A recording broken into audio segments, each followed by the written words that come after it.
नमस्कार दोस्तों, कैसे हैं आप लोग। आइए आप सभी का स्वागत है हमारे चैनल ज्योग्राफी विद आशीष में। हमने आज कहा था कि आपको प्लेट विवर्तन के सिद्धांत पे एक छोटा सा वीडियो बनाएंगे।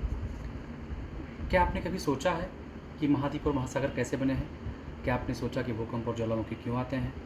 क्या आपने कभी जानने का प्रयास किया कि पर्वत, पठार और मैदान कैसे बने हैं? आइए हम जानते हैं इस सिद्धांत में। प्लेट विवर्तन के सिद्धांत 1967 में मैकेंजी पार्कर, डब्ल्यू.जी. मॉर्गन एवं हैरी हेस ने दिया था। ये प्लेट जो है 7 प्लेटों में, पूरी पृथ्वी हमारी 7 प्लेटों में बटी हुई है और वो सातों प्लेटें जो है मुख्यतः इस प्रकार हैं: African plate, Eurasian plate, Indo Australian plate, उत्तरी अमेरिकी प्लेट, दक्षिणी अमेरिकी प्लेट, अंटार्कटिका प्लेट और प्रशांत प्लेट। इन प्लेटों की भी जो है वो 3 प्रकार हैं। कौन कौन सी हैं? अभिसारी प्लेट, अपसारी प्लेट और रचनात्मक प्लेट।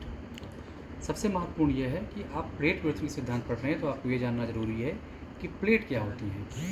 प्लेट का मतलब होता है कि पृथ्वी का दृढ़ भूखंड, ठीक है। पृथ्वी का जो ऊपरी भाग है, दृढ़ भूखंड, वो प्लेट है।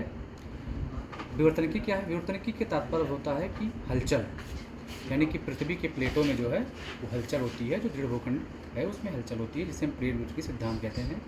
क्योंकि आप सभी जानते हैं कि प्लेटें गतिशील हैं। वेगनर के सिद्धांत में आपको ये बताया गया था। तो जो 3 प्रकार की प्लेटें हैं वो अभिसारी, अपसारी और स्नातक प्लेट की नाम है। तो सबसे पहले हम देखते हैं अभिसारी प्लेट सीमा। अभिसारी प्लेट सीमा भी जो है वो 3 प्रकार की होती हैं। एक होता है महाद्वीपीय प्लेट, महाद्वीपीय महासागरीय प्लेट और महासागरीय और महासागरीय प्लेट। जब हम महाद्वीपीय और महाद्वीपीय प्लेट की बात करते हैं अभिसारी सीमा में, तो जब 2 प्लेटें आपस में टकराती हैं, महाद्वीपीय, तो उसमें से जो घनत्व ज़्यादा होता है वो नीचे चली जाती हैं। तो हमारी प्लेटों के टकराने से जो है वो बड़े बड़े पर्वत का निर्माण हुआ, जैसे आज हमारा हिमालय बना हुआ है। जहाँ पर पहले तिथि सागर था, जब दोनों प्लेटें यूरेशियन और इंडो ऑस्ट्रेलियन प्लेट टकराई, तो टकराने से क्या हुआ कि जो मलबे थे उसमें फोल्डेड शुरू हो गया, मतलब मुड़ना शुरू हो गया। तो उसके बाद जो है हमारा जो है वो हिमालय की उत्पत्ति हुई, जो कि आप वर्तमान में हमारे हिमालय को देख रहे हैं।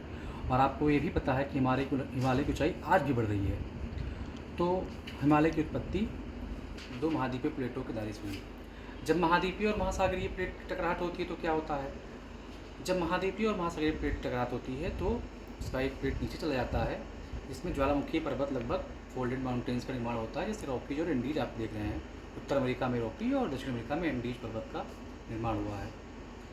जब महासागरीय प्लेट टकराती हैं तो क्या होता है? फाइनली आपको ये पता होगा कि महासागरीय प्लेट टकराती हैं तो पर्वत कटक का निर्माण होता है। आप देखते हैं जो जलमग्न होते हैं, कभी कभी वो बाहर भी आ जाते हैं, आपने देखा होगा। दूसरी जो प्लेट के प्रकार है वो है अपसारी। अपसारी में क्या होता है? दोनों प्लेटें एक दूसरे से दूर जाती हैं।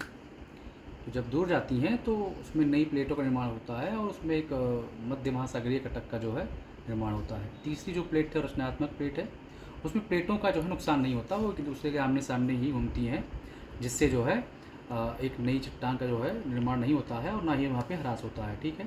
तो ये था प्लेट विवर्तन के सिद्धांत के बारे में एक छोटी सी जानकारी।